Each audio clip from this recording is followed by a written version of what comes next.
este silbador lambayeque, abro las puertas de este encuentro entre mi adorada hermana Heather Weingartner y este humilde sirviente del gran trabajo, don Oscar Río Profundo.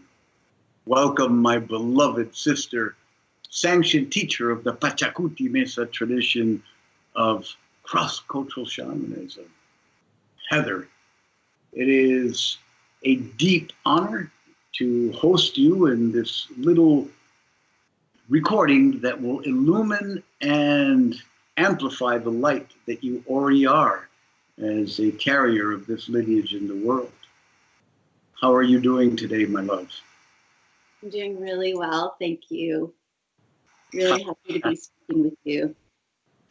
Well, the way I'd like to proceed is to have a little conversation based on two questions. And the first question I have for you, my love, is that of what initially inspired you or led you to become a practitioner of Pachacuti Mesa tradition ritual arts? Well, I think like many people, I stumbled upon the tradition, so to speak, which we all know is no accident.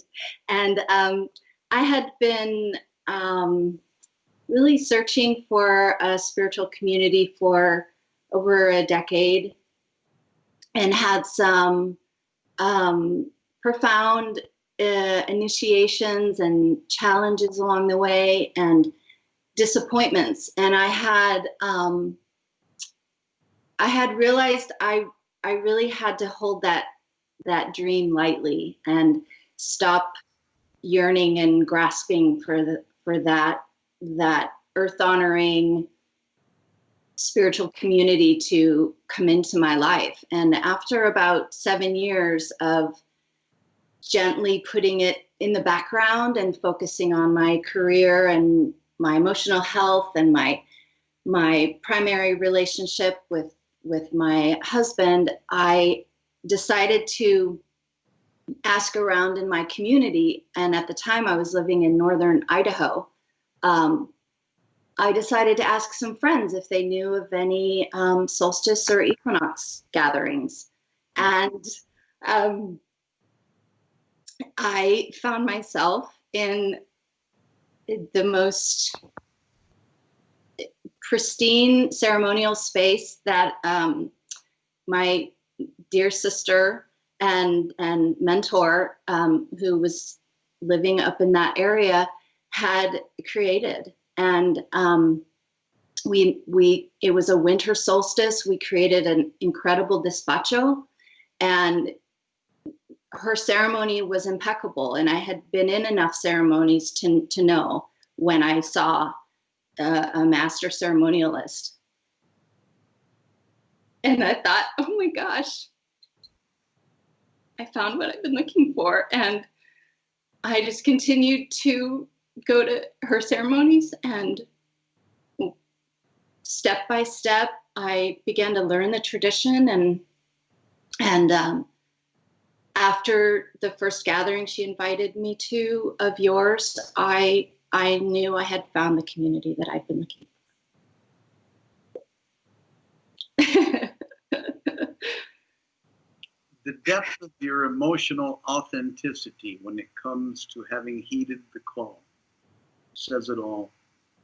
And it is with that emotional power that the medicine that you offer the world will touch the hearts in similar fashions of all that you serve. So thanks for showing up, being present, speaking your truth so beautifully, so charged of feeling, and remaining to be open to the outcome of your service work. It's all that. And that leads me into my second question, my love. Now that you are a sanctioned teacher, lineage sanctioned teacher of the Pachacuti Mesa, how has your life most significantly changed, evolved, transformed? I don't even know where to begin. You know, once I took the apprenticeship myself and continued my practices, I feel like I began to get glimpses of what my gifts are, my shamanic gifts. And yet when I became a teacher, it was like the life purpose that I equally had been somewhat grasping and longing for years and years. It just unfolded before me. And so I had been a massage therapist as my vocation, yet that was never satisfying. And I kept trying to piece together ways that I could take my massage into more of a healing arts, shamanic practice, yet it just wasn't flowing. And I, again, had to sort of throw all the cards in the air and just trust in the unfolding of my path when I was invited to become sanctioned. And it's taken a few years for the momentum to take hold. But what I am doing now and the apprenticeships that I am co-teaching now with Ana Maria Lopez, and the students that are coming to us, and the unfolding of my personal shamanic path has just accelerated beyond words, because I am teaching so much now. And the life purpose that I have been trying to piece together for decades has exploded. I have no words for the gratitude and the knowing that this is what I am meant to do. And everything before this has just been preparation. So. You are exquisitely following your bliss, as Joseph Campbell would have said. Mm-hmm.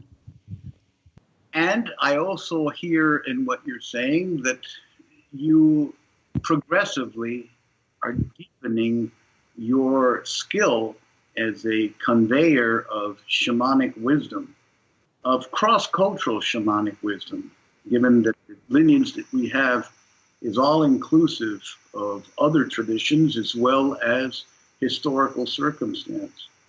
And you stated that the more you teach, the more empowered you become as a hollow bone, as a vessel, to allow what is necessary in the lives of those you serve to come through you, rather than show up just with a set agenda. Yes. And so that dance between being an impeccable holder of the classic lineage, as well as giving yourself the creative freedom to bring who you are, since you incarnate on this planet, into your teachings, is a very powerful antidote to the malaise of the postmodern world that we find surrounding. And you are an exquisite example of that blending, my love. And thank you so much for knowing that that is what you're always going to evolve into, and that that's the transformative power of this work. Yeah, yes. So, are there any last words you'd like to share with our viewing audience?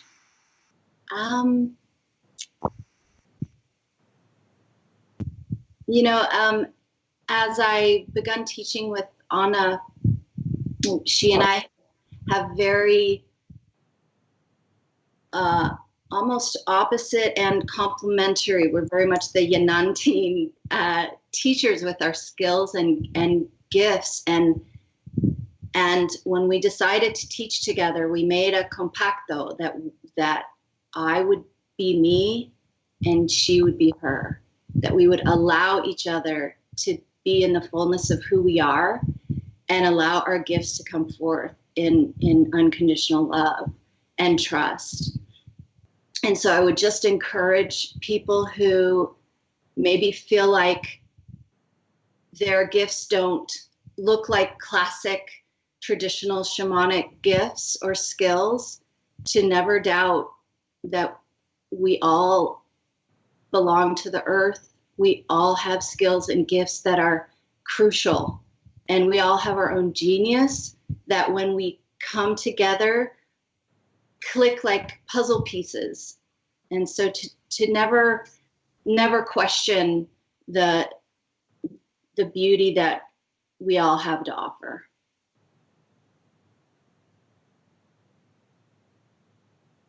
Hey, y así sea y así será. Thank you so much again for showing up. Thank you, Oscar. Rainbow Tribe salutation. Mm.